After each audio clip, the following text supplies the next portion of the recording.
Hello, everybody. Hi, and welcome to this week's Quantum Alignment Show. I am Karen Curry Parker, and today we're going to do something a little bit different than what we've done before. We're going to be talking about emotional energy and how to correctly use emotional energy, how to understand emotional energy, and some of the ways in which we interpret emotional energy that doesn't really serve us and certainly doesn't facilitate for us unleashing our true creative power. Your emotional energy is a key component of your creativity and your creative power.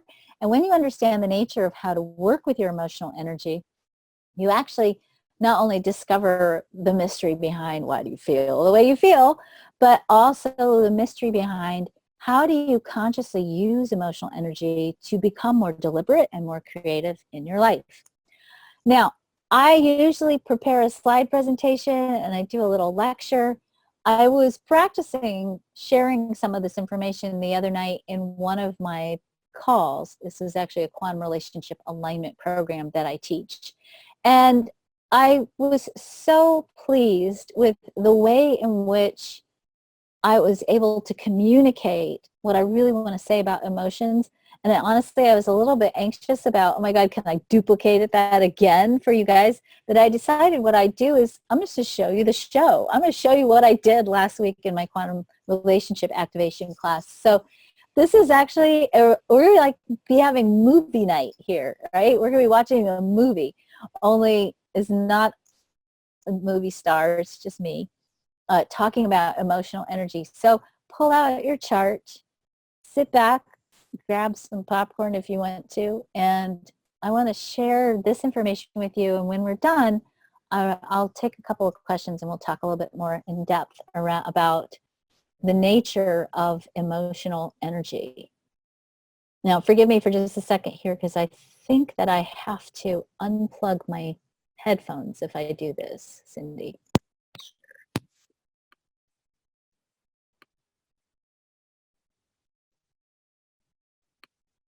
Okay, it's been a flurry of a day, so take a deep breath for a second, everybody, and put your hand over your heart, which has an interesting, is your heart and what you do with your heart is an interesting byproduct of emotional wisdom, what we'll be talking about tonight. What we know is that the more we connect to the heart, the more we actually increase our emotional resiliency. It allows us to become more deliberate and more conscious and more focused, and consequently more creative, more compassionate, and more loving.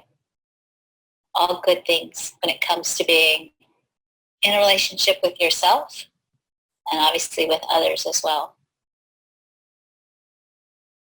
So just feel your heart for just a second before I start jamming your heads full of more content. All the manifesting generators are like, that's it, we're done, we're connected. You guys didn't see that. I am not kidding you. Every single one of them are like, okay, done. So, okay, letting the projectors catch up. Oh, okay. All right. Well, the projectors are laughing at us. Let me put the slides on.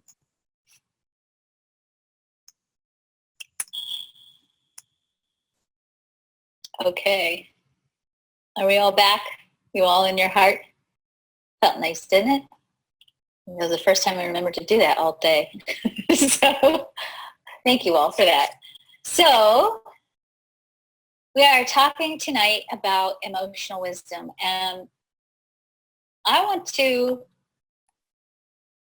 the conversation we're going to have tonight about emotional wisdom is actually a conversation that I have now had a couple of times with my students, and what I'm willing to be in the flow with this and engaged in dialogue, but what I've also found is that this is such an important conversation that it may be, and Cindy, don't shoot me, we may end up having to tap on a different time, because I want you to really get this cognitively first, not in just the emotional piece, not just the tapping piece. I know, I'm going to get shot, but this is about quality of content and not rushing through. And the reframe that we are doing on emotional energy with this key is so important. And it's important not only for helping you create greater alignment in your partnerships and your friendships and your family relationships, it's also part of looking at the nature of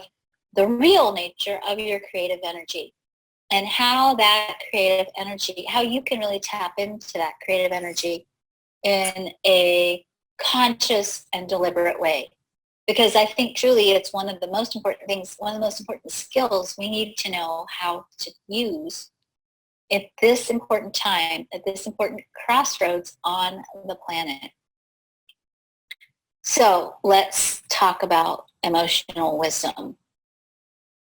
So when we look at the resiliency key of emotional wisdom, we are primarily looking at the emotional solar plexus. This is one of those rare keys where it's one flipping center, right? It's just one center. But it's a center that has impact, whether it's defined or whether it's open. And the impact that it has when you don't understand the nature of how it operates can be really sometimes destructive. Because it's creative, and being destructive is part of creative energy too, right? Sort of, I think. Right? Asha thinks so. She even wrote a book about it, right, Asha? So what we know about the emotional solar plexus is that it is the center for emotional energy. We teach that, right?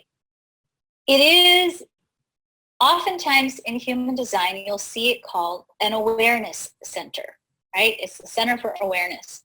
But it's kind of hard to understand how your emotional energy can be part of your awareness. We have two major aspects of awareness in this location in the chart. That's the spleen and the solar plexus. Both the spleen and the solar plexus are part of what's traditionally called the third chakra.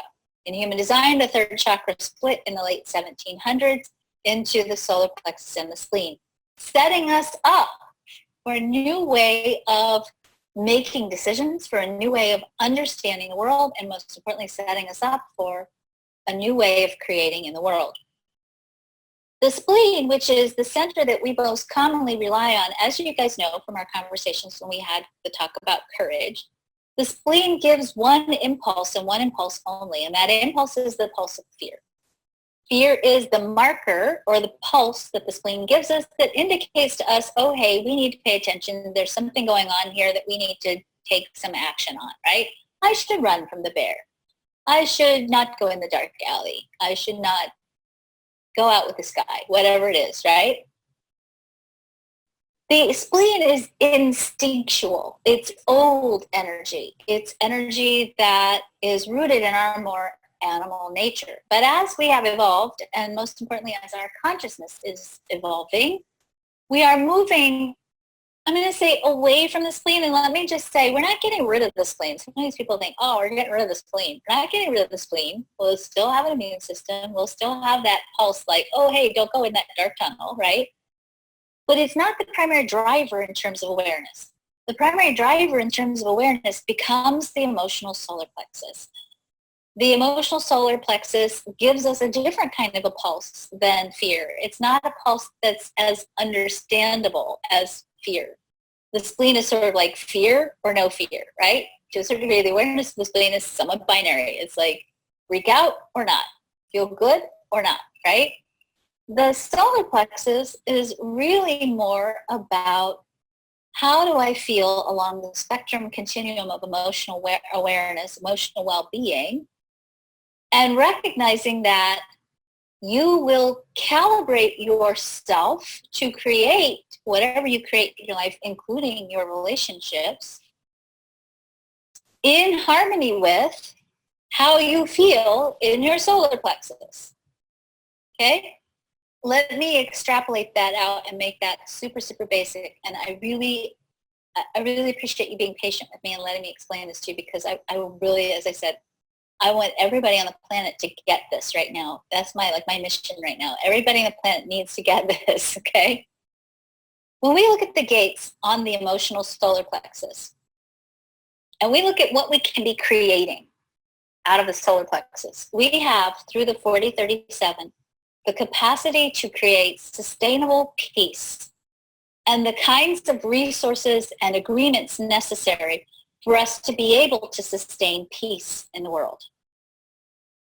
I don't know about you guys, but I have been calling Congress all day today. I have made about 30 different calls to Capitol Hill, and now I'll be making some more and some more and some more until we make some big changes around some certain issues in this country that are happening currently. To me, that's part of this channel. It doesn't feel right, some of the things that are happening to immigrants, I think, right now in this country.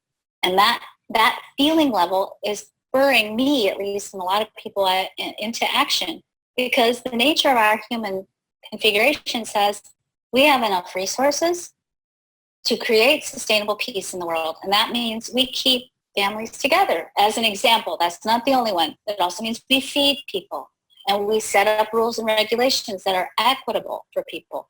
And we manage and allocate our resources in such a way so that there is enough for everyone always.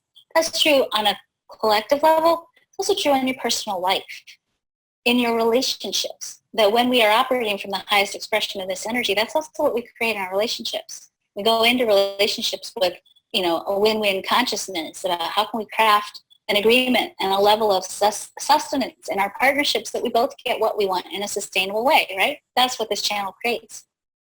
In the 1222, which is the one that's to the right of the 4037, in the 1222, we have the capacity to create transformational acts that go beyond anything that has ever been on the planet before.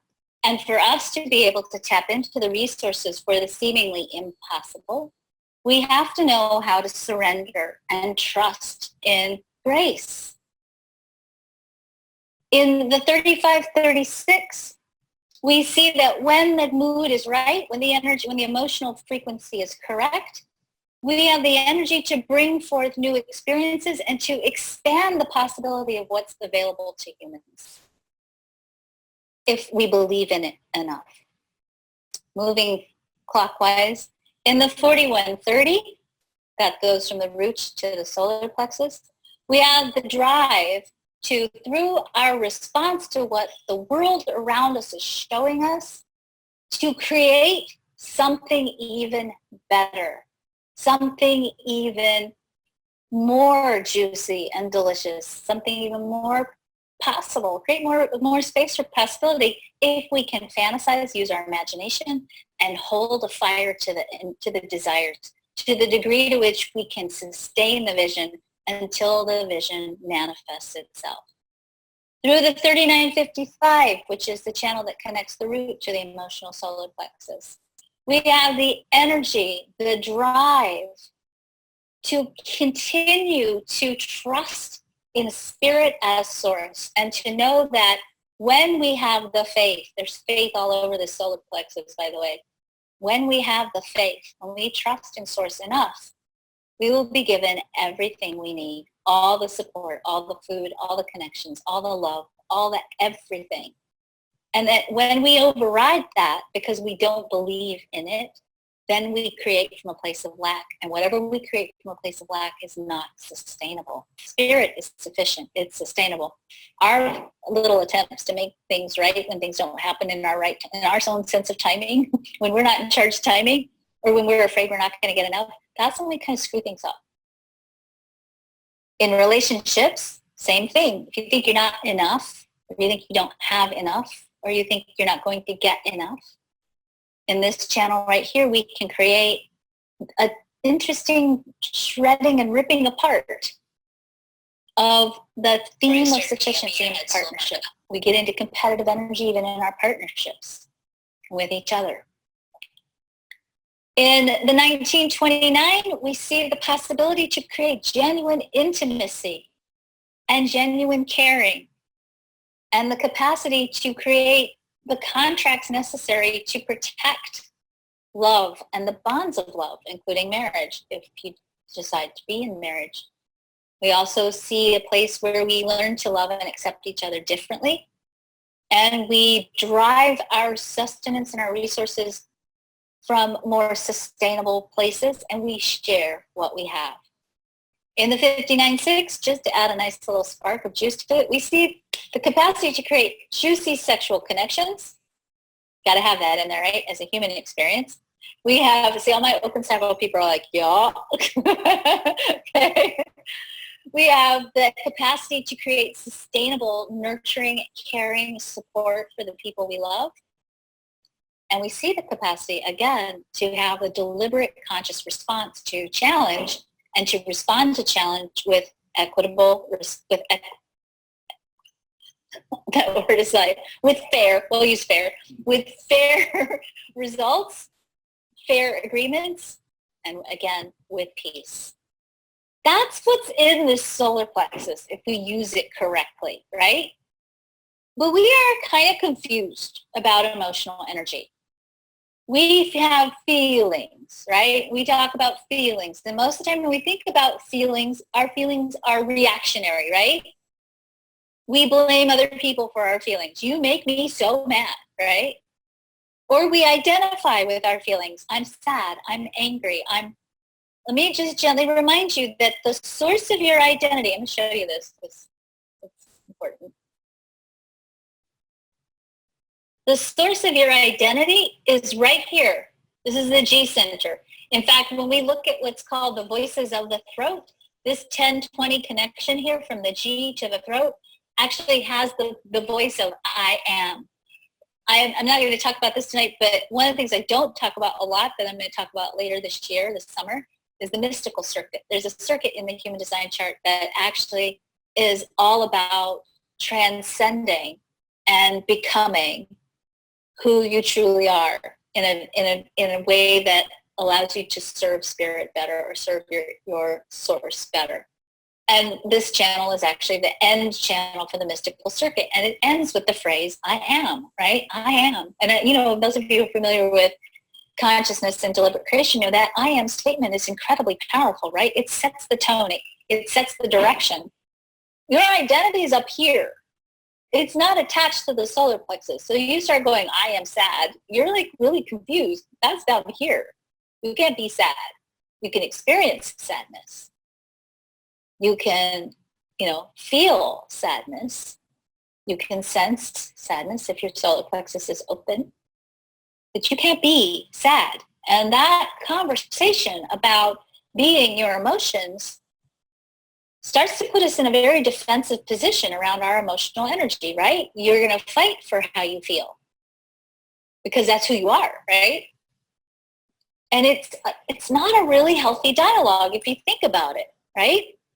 You're going into conversation fighting for your feelings. Well, feelings are vibrations. They change.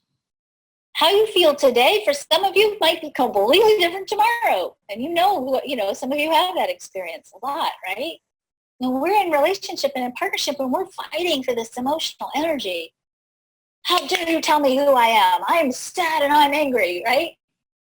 Okay, that's how you're feeling. That's not who you are. I want to shift that dialogue because that right there, just changing the nature of how you use that language and how you change the way you relate to emotional energy, change the nature of control you have over it, and it takes you out of the victim position for your emotions. And oftentimes we really feel like, I'm not responsible for what I do under the influence of certain emotions, right? And I get some of it. If you did something to my child, I would not be responsible for what you did, for what I did. I would be very responsible for what you did. I promised you I would do something. I'm going to tell you something. That response, that mind-numbing, blank, baseline primal response, if you hurt my kid, it's not an emotional response. It's a tribal response that comes out of the defense circuit. It comes from a totally different place in the chart. You are responsible for your emotions. And most importantly, we are all responsible for understanding that our emotional energy is the most powerful creative energy that we have. And when we know how to harness this energy correctly, the things that we're going to be able to create on this planet and the things you'll be able to create in your partnerships, even if you're married to somebody who you think is the biggest jerk in the world, you'll change it. You'll change some aspect of it when you start to recognize that your emotions are your wand. And you can fire lightning bolts with your solar plexus, or you can create world peace, your choice, or both, depending on what's going on the planet right now. But it's the ball's in your court. The thing that we have to understand is that the solar plexus is not the center for feelings. It is, but it's also the center that synchronizes the electromagnetic attraction field of the heart. Okay, I'm going to say that again because it's so important. It is the center that synchronizes the electromagnetic attraction field of the heart. Let's talk about the biology and the physiology of it first, and then let's talk about the energy of it. First of all, let's talk about inspiration first. We think inspiration comes from up here, right? You get this idea in your head. Oh, I got this idea. And you go out and you make it happen. Hopefully that's not what you're doing because it doesn't work. But that's what we're trained, right? Inspiration actually comes from the root center, not the head center. Okay? It comes from the root. We are in this third dimensional matrix. We are out and about in the world. We are, all of us, even manifestors, designed to wait to some degree. A manifestor doesn't just go make it happen in a nanosecond. There's a buildup of flow with creative energy, right? It comes from being in the internal creation vibe in alignment with the planet. When you look at the root center, when it's operating correctly, gives us a pulse that tells us now's the time to take action. That pulse is either going to be regulated by the spleen, which is the center for timing, now take action now, the sacral, which is the energy for responding when the timing is correct, or the energy for action in the solar plexus, meaning you take action when the frequency or the emotional vibration is aligned.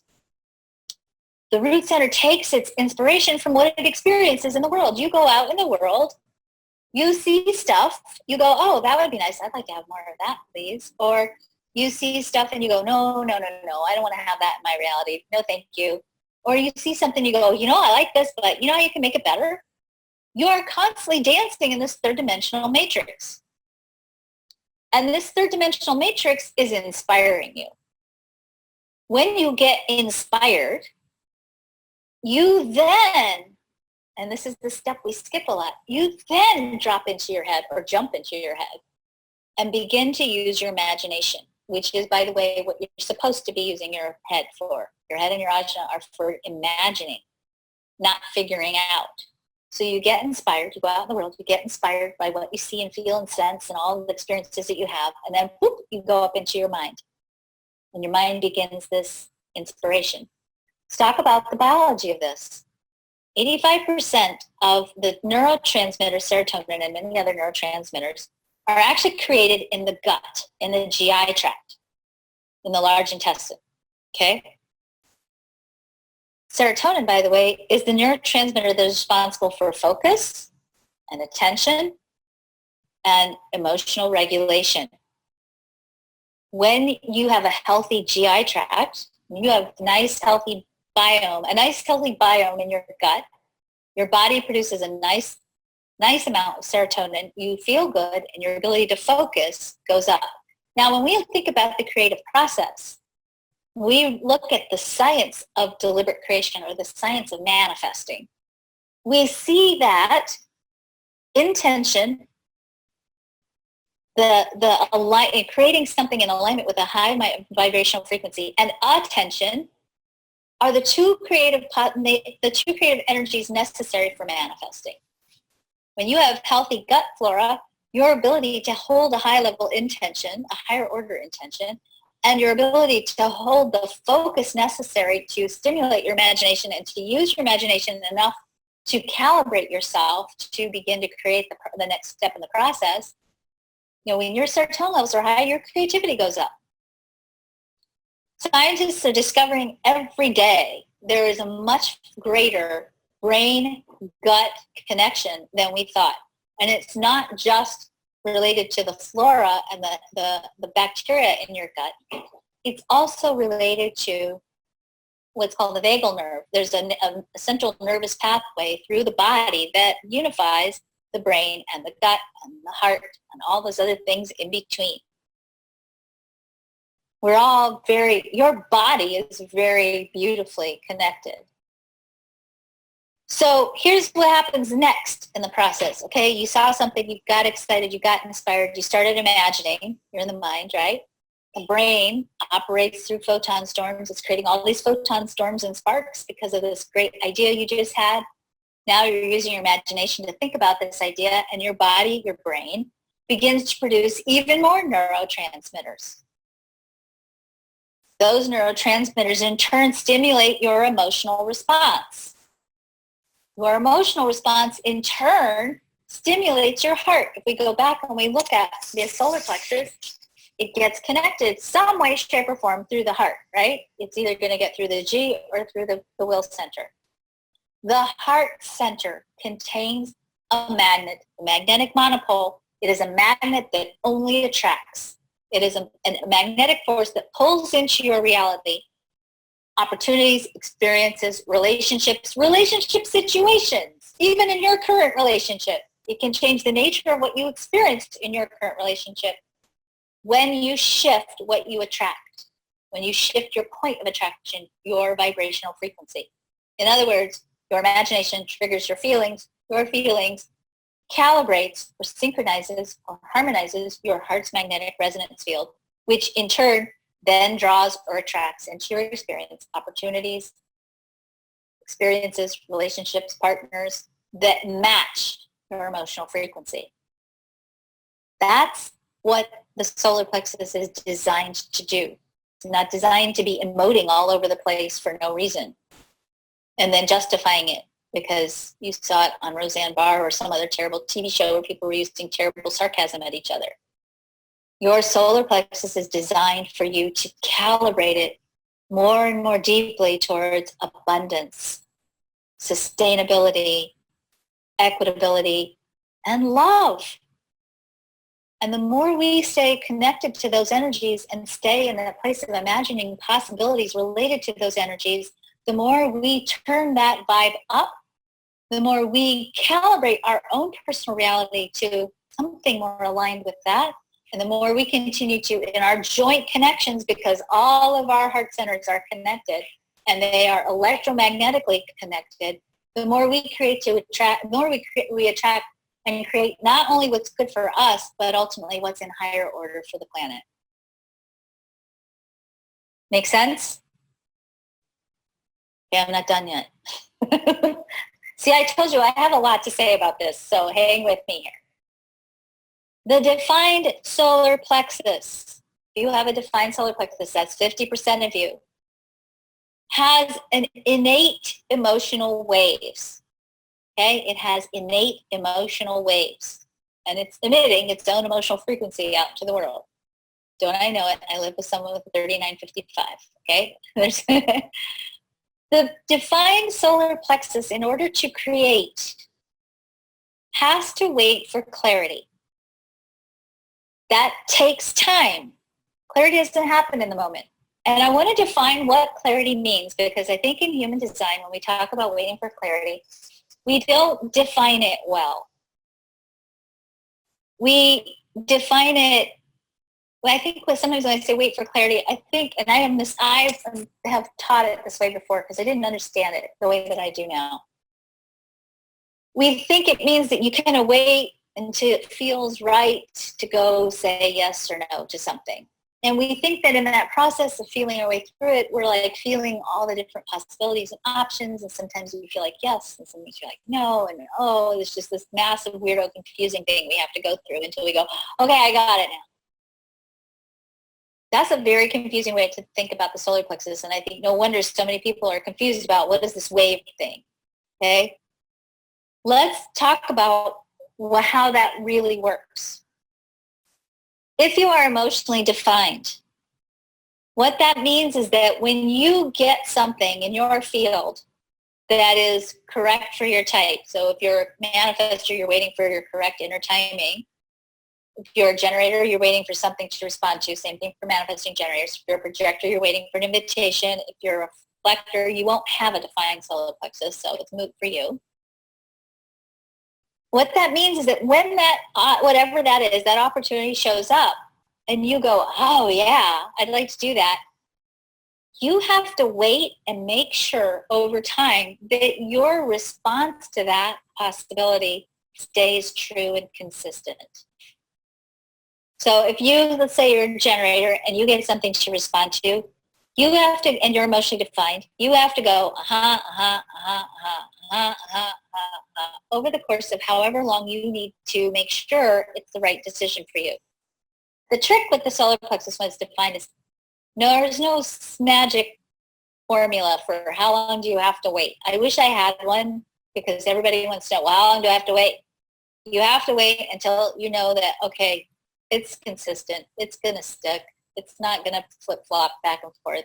I can tell that this is the right thing. You're a projector, you get invited, you're emotional, you wait and make sure that you want to accept that invitation over whatever period of time you need to wait on it until it feels like, okay, it's going to stick. If you get an opportunity or an invitation and you're not waiting, or while you're waiting, your response is going, no. Over the course of your wave, you're going to do that the entire time you're in relationship with whatever you just agreed to do. So if your partner, let's say your partner says, hey, I really want to move to California, let's do it. And you're like, okay, well, I need to sleep on this. And you wait, and the whole time you're waiting, you're like, yeah, that'd be awesome. No, oh, but there's a beach. Oh, I don't know. Yeah, but there, if you're doing that, I promise you, if you move to California, the entire time you're living in California, you'll have a relationship with California that'll be like that wave that you just went through. It has to be the consistent response over time. It's the consistency of the response that's important, not the time. So it has to be a consistent response over time, not waiting for time to go by in order to get clarity. Does that make sense? It's a subtle difference, but it's a really important difference, because I think we don't teach this very well, and then it just leaves emotional people very confused. Okay? There are 3 kinds of emotional waves. Okay? The first kind of emotional wave is called an individual wave. You'll have an individual wave either if you have the 1222 or the 3955 or both. Just clarifying, I'm out of kombucha. This is not a gin and tonic. Okay? Just wanted you all to know. Okay? No emails for this tomorrow. So the 1222 or the 3955 are the individual waves. The individual wave tends to have high highs and low lows. So if you have a lot of individual emotional energy, you will tend to have very big emotional feelings. Now, that when we talk about the emotional wave, what we're saying is that inside of you, you have your own innate emotional cycle. And that cycle, Ra used to say forgot what he used to say, it goes between despair and hope. That's what he used to say. It goes between despair and hope. I don't know. I don't have a defined solar plexus, but that just feels like really super dark to me. I tend to describe it like this. If you have an emotional solar plexus defined, you may fill in your own definition or share some with me later. But to me, the definition of the solar plexus is cycles of inner creativity and outer expressiveness. And that inner creativity can sometimes be experienced as melancholy. If you have an individual wave, you might think melancholy is too light of a fluffy and too much of a light and fluffy word. Sometimes it can be really a deeper inner place. Now, part of what I want to talk about, and we'll talk about this in a minute, is that sometimes the depth of the wave and the height of the wave is influenced by our intention and attention. And I do want to say that you'll never be able to stop the wave, but you may be able to get some kind of control over it so that it doesn't start to feel like you're this victim of this incredibly intense emotional energy that you have no way to manage. Okay? And we'll talk about that in just a minute. But the individual wave does tend to have high highs and low lows. It tends to be incredibly creative. In this individual wave, we have the energy for music, poetry, and art, and all those other pieces as well. So, when we talk about the traditional artist, this is like the tortured artist, right? It's the 1222 and the 3955. The collective emotional wave tends to be kind of like a cogwheel train that sort of jogs up, right? And then cogwheel trains don't do this, but then it plummets. Don't think that. I think that that's what cogwheel trains do. So it goes up and then it sort of has a drop. And then it goes back up and then it has a drop. And that drop can suddenly sort of happen out of the blue. It's like, oh, hey, I was feeling great. Now I'm not. I have a daughter with this. And I promise you, we can start at the top of the wave on the beginning of the phone call, and then we're down at the bottom of the wave at the end of the phone call. So that cogwheel kind of slow jog up and then that plummet and then the beginning to climb up again. It does not tend to be as high and as low as the individual wave. The tribal wave, a lot of times people who have a tribal wave, and that's associated with the 59.6, the 40.37, and the 19.49. A lot of times when people have a tribal wave, they feel it, they don't feel it in their day-to-day experience in the world. Some people who have a tribal wave will tell me, I just don't feel it. And if you don't, then you don't. It doesn't mean you're here to be spontaneous. It does mean you still need to make sure at least over 24 hours that your feelings stay the same. Usually if you have a tribal wave, the thing that will trigger it the most, or the time when you will experience it the most, is going to be if something happens to your relationships or to anybody who you really care about. That's when you'll often tend to get a big spike in emotional energy with the tribal wave, because it's all about caring in relationships. Now, the open solar plexus tends to be emotionally empathic. And I just want to point out that that is not the only place where empathy or feeling other people lives in the chart, but it is emotional empathy. You can still be sensitive and aware and intuitive and know people, from your openness even. But the open solar plexus is emotionally intuitive.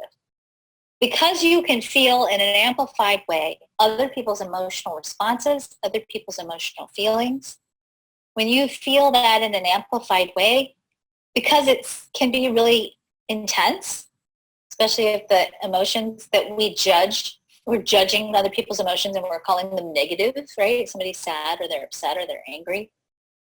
The open solar plexus tends to buy into a lifelong pattern of trying to keep everybody happy, of trying to give up what, or they don't try to, but tends to give up what they want and need for the sake of doing what they need to do to please everybody, to keep the emotional energy happy, right? Everybody wants to be happy. This is my dad. My dad has an open solar plexus. Every year for his birthday, I say, Dad, what do you want? I just want everybody to be happy. That's the open solar plexus, okay? So this particular configuration, again, that's half of you, kind of creates a little bit of a different syndrome.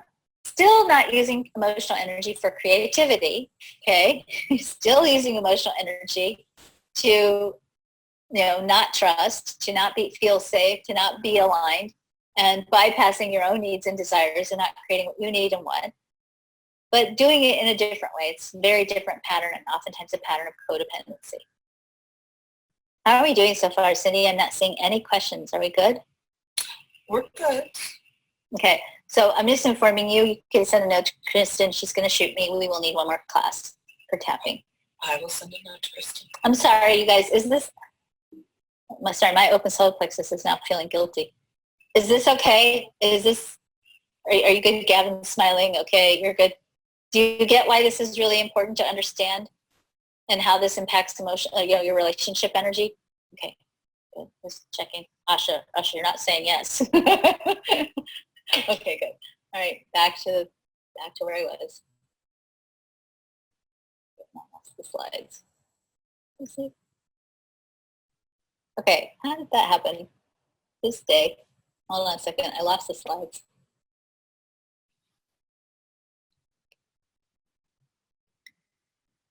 Okay, found the slides. There we go. Back to it. Okay.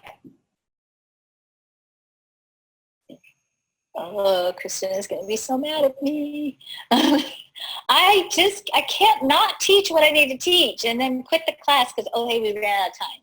It just doesn't work for me. So I need to just probably build in extra time and let you guys think that you did it really fast. You were super successful because we finished way early. And in fact, I just ran over. So, all right. Well, So if you have Karen, you are doing so much better the past 2 years. You're not going months over in classes. It's true. Okay, thank you for that. Okay, so if you have an open solar plexus, the question is this my energy? It's really important for you to really go out into the world and say, look, am I experiencing all these emotions, all this, whatever I'm experiencing? If I go to the movie and I watch, a movie and I'm crying in the theater, is this my energy? Or is this, the 3955 sitting next to me? And take my emotional husband to Coco. I swear to God, he bawled from the start to the end of that movie. Like, we went through so many Kleenex in that movie. Not mine. Okay. Just a quick reminder, this goes back a little bit to what I'm talking about. The spleen, and when we draw from the spleen is our place of awareness. That is your reactive center. And it's supposed to be. You want to react when the bear is chasing you. You don't sit there and contemplate and then align your emotional energy and then think about, wow, do I feel like I should run or not? Okay? But the rest of your life, the things you create in your life, you're supposed to create them deliberately. At least you're hardwired. I don't know what you're supposed to. I know that's a big, heavy phrase. But you're designed to create loving relationships, peace, resources, money, everything else. You're designed to create that consciously and deliberately, not reactively. And I think when we use emotional energy, oftentimes we're forgetting that. And we're drawing on the reactive aspect and not the deliberate aspect. Because emotional energy is a frequency, it travels in a wave. It has a wave-like pattern. In fact, you want it to have a wave-like pattern, because if it doesn't have a wave-like pattern, you're dead, right? You're not having any emotional energy, you're dead. So waves is good, right? So when we look at emotional waves and we look at the way in which we create, meaning where we put our energy and attention is where we get results, meaning intention plus attention equals creative results, right? And what we focus on expands. And we look at that in the context of emotional energy. We have to look at how do you modulate and control and manage emotional energy. The first thing that I want you to understand is when we look at a sine wave, as I said, it fluctuates. It's going to fluctuate. You're going to have good days and bad. And I really want everybody to get that, because I don't want to hear anybody else ever beating themselves up because they're screwing up and they're unmanifesting or demanifesting or whatever because they have a bad day or even a bad couple of months. And honestly, in some cases, if you live long enough, luckily enough, a bad couple of years, it can happen. Okay, it will happen, because if you don't have bad cycles, it means you're dead. You're flatlining. You're going to have variations in your experience, and it's normal. It's a sign of life, okay? What's most important, though, is the baseline, meaning if you look at this chart, you'll see there's a line drawn through the sine wave. That's the baseline. The baseline has two factors that we want to look at. You want to look at the frequency of, well, not baseline, it's not frequency in it. You want to look at the quality, the height of the baseline, and the frequency of the emotional wave. When we talk about, oh, it's a high vibe kind of a feeling, what we're talking about is not just high frequency, but also high quality, all right? A high quality, high frequency emotional wave. So if you look at the emotional, the sine wave up above, you'll see that this is actually, even though it's beautiful, what we would call a low frequency wave, okay? And I'm going to do something, I'm actually going to draw, and I'm sorry, please just make little notes as I draw, because if you go back and watch this recording, it won't. It's not going to, it doesn't save. The drawing doesn't save, which I don't understand. Isn't that weird? It doesn't save. All right, so when we look at this wave, you'll see that it has a very long, kind of slow move. And in fact, it's such a low frequency wave that it only has two actually one complete cycle over this measurement of time here across here.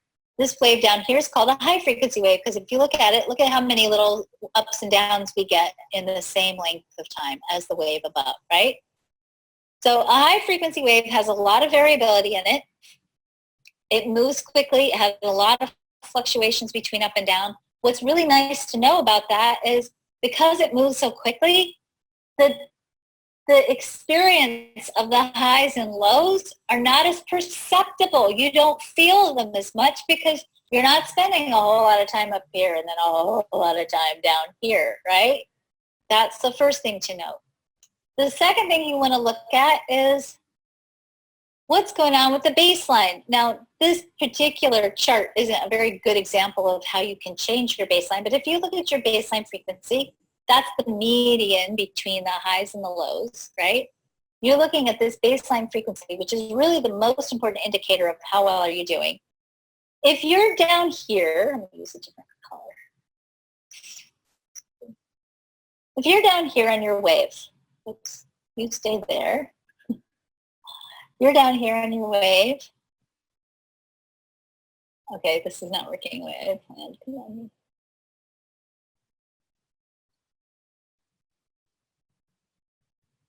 Okay, you're down here on your wave, and you're down there and you're using the power of your focused intention going, oh my God, what did I do wrong? Why am I feeling this way? This must be because of my parents. It must be because, you know, I have a terrible sense of self-worth. It must be because my boss hates me. It must be because I'm dumb. It might be because, you know, all that, all that stuff we say to ourselves, right? When we don't feel good. What's wrong with me? And you're focusing on how terrible you'll feel. What you're going to end up doing ultimately is you're going to end up dropping this wave, right? And not only are you going to drop it, now it's going to slow down even more because it has farther to travel to get back up, if you even can get back up. And not only that, you're going to actually move the baseline frequency. The baseline of the frequency. You bring your whole baseline down. So you're bringing your entire vibe down. The frequency goes down. The quality of the wave goes down, all because you pointed your attention down towards the bottom of the wave. The beauty of having a high frequency wave is that because you're not noticing the shifts and changes, the extremes between the ups and the downs as much, it also means that your baseline is able to stay at a higher level. And you can actually, with consistent practice, practices, including the practice of meditation, which increases your capacity to become emotionally resilient and emotionally stable, to not have as much emotional variability in your experience. You will actually begin to shift this baseline frequency up and increase this vibrational wave even more frequently so that even though you're still vibrating, you're still undulating, you're not noticing it as much. It doesn't feel as extreme. Now, as I say this, I just want to add one little disclaimer here. I am not talking about depression. Please know that depression is a medical condition, okay? So please know that if you are struggling with depression or even anxiety, then I'm not saying that, oh, that's because you're focusing too much on the low end of the wave, all right? I am talking about people who don't struggle with depression. That's a different thing. And actually, I'm going to say I don't even think depression is necessarily an emotional thing by design, okay? So please know that that's not what I'm saying, and that's a totally different can of worms, so to speak.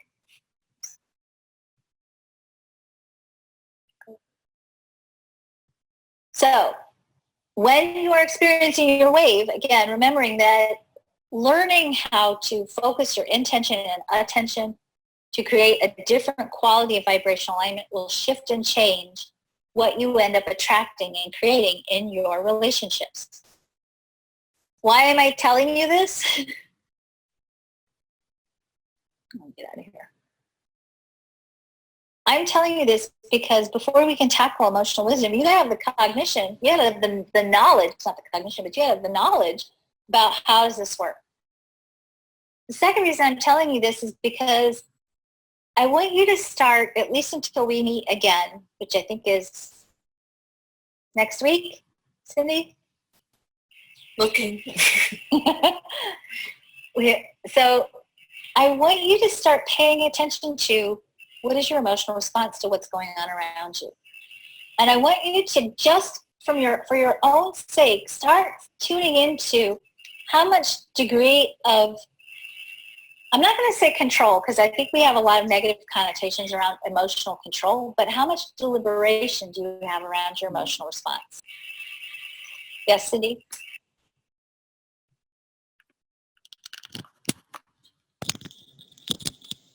So I think that's a good place to stop. I think I gave you guys a lot of content, and I would love to hear if any of you have questions or comments or thoughts around emotional energy, your specific definition of your emotional energy in your chart, the nature of your emotional wave, and what you can do perhaps to, as again, I'm not going to use the word control, but what you can do perhaps to gain a greater degree of mastery over how you consciously harness your emotional power. So there were some questions and comments that came up. First, I'll go through real quickly. Mm-hmm. Sue ML said the gates you're mentioning are comparable to the gene keys. So for example, gate 52 would be gene key 52. Mm-hmm. They want to thank you for bypassing time in order to give spirit free reign during the transmission. And her other comment was, we call it bad, whereas in reality, when we see with an all-encompassing, all-embracing eye, we see that all is good, highs and lows, that equals the wave. Mm-hmm. Now, a question came in our Zoom room from Elizabeth, and I think it's a two-part one.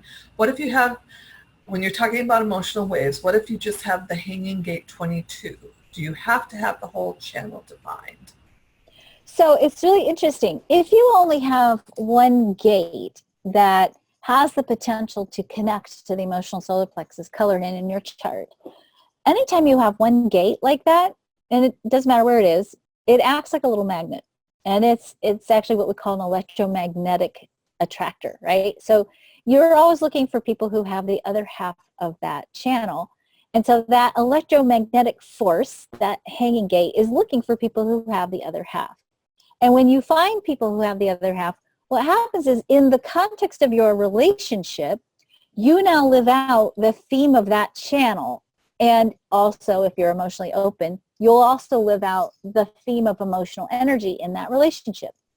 In relationships, particularly if you have an open solar plexus and you then are attracted to someone who brings you emotional energy through an electromagnetic connection, that can actually be a really nice energy. Emotional energy is juicy and it's sensual and it's sexy and it's, it's passionate, it's romantic, and all the other aspects of it too. But it does mean that you tend to learn more for yourself personally in the context of your own chart about emotional energy from your partnerships or through your partnerships.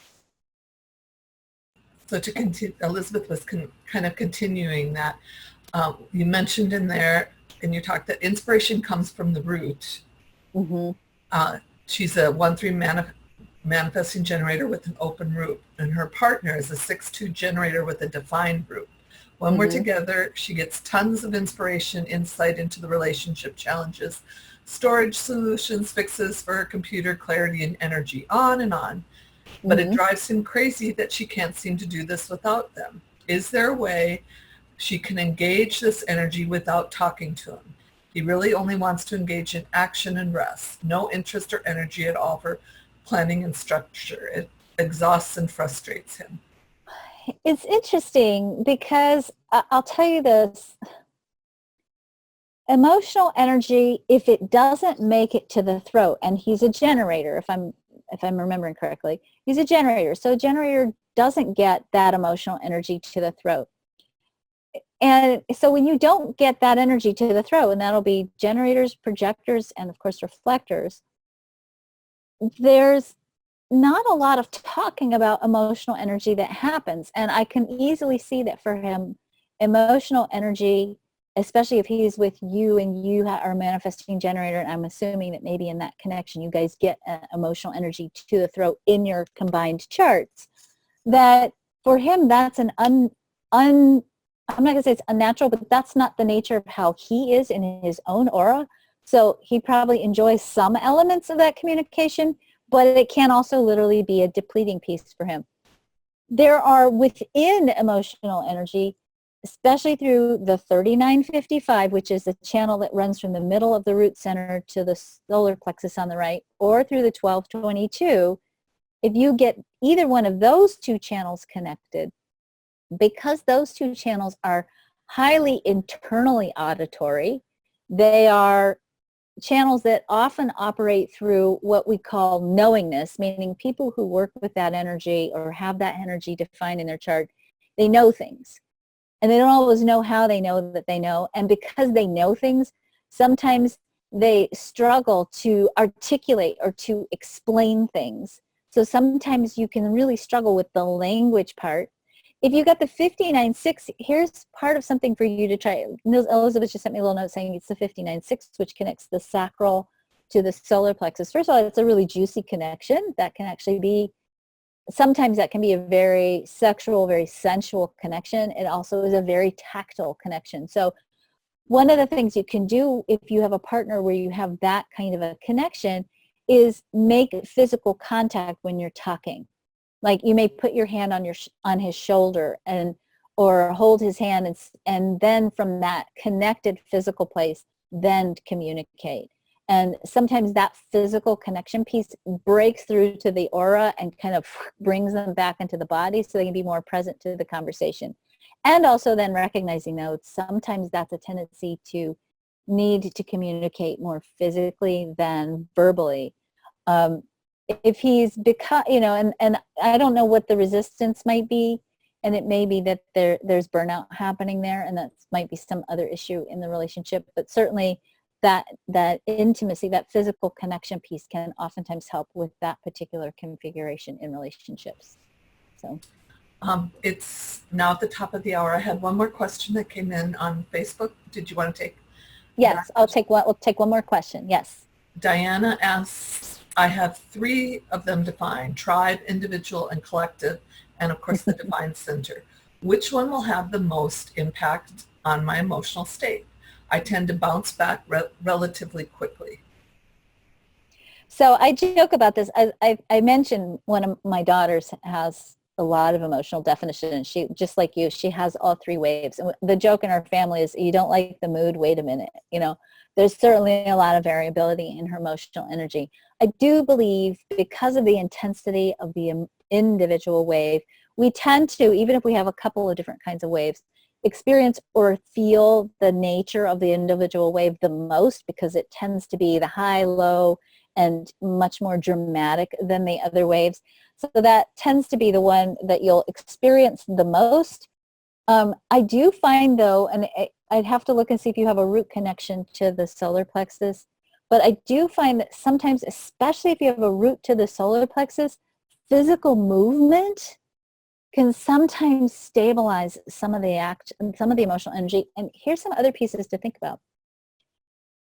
Because that center is associated with kidney and also with pancreas and digestion and assimilation, sometimes to shift emotional energy, we need to make sure you're well hydrated, because you can move emotional energy better when you're well hydrated, especially if you're defined, and sometimes we don't hydrate enough. So emotional energy and hydration, and moving emotional energy and hydration can be big and important.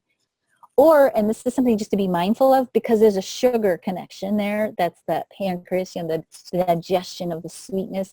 Sometimes when we are struggling with the emotional wave, there's a craving for sugar. Being mindful of not overindulging in the sugar piece can also sometimes stabilize some of the variability of the emotional wave physiologically. That's not the only thing, just some little subtle hints there to help with that. So I hope that answers your question. And the last thing Sue says, Karen, for those who are new to human design, what video of yours do you recommend for a basic introduction to the interpretation of one's human design chart? That is a great question. I actually have, when you get your free human design chart from us, and you can get your chart at understandinghumandesign.com, I send with the chart a little report and then a little video that has the introduction to the parts of the chart. I can, and I know Cindy knows how to do this, I can post that introduction to the parts of the chart below here if you like. Cindy, do you mind doing that for me? I can do that. I know you can. Thank you. I can do that, and I'll put it so it'll be under the Facebook and also under the YouTube one. Perfect. Yeah.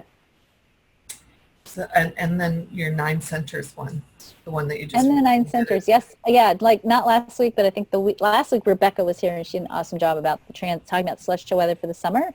But the week before that, I talked about the 9 centers and what does openness and definition mean in the 9 centers, and we talked about the quantum meaning of the centers and how to really make sure you're bringing in the highest potential of the expression of those energies. So that's another good one. Yeah, and that one's, if you go to the tab on the left of the Facebook page and you go to the videos tab, you can find all the old quantum alignment shows there and also some other adjunct videos, but that should be fairly close to the top.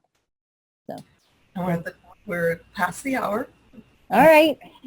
So next week we have a guest host. Yes. Kristen. So next week, Kristen Shorter will be here.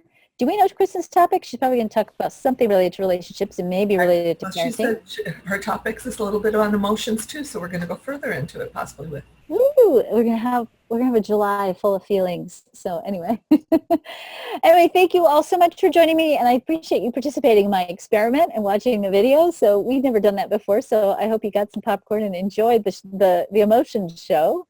And most importantly, I hope you got a little bit of a reframe about emotional energy and some insights on how you can more consistently and deliberately harness the power of emotions for the sake of calibrating your heart and that electromagnetic resonance field of the heart, so you can bring into your experience, into your life, into manifested form, everything that you deserve to create. And by the way, if you've forgotten, you deserve to create an amazing life. And may you, for the next week and beyond, continue to use that energy to create a life that is a reflection of the magnificence of who you truly are. Thank you, Cindy, as always, for being here. Thank you all for joining me. Have a great week, and Kristen will be here next week. Bye.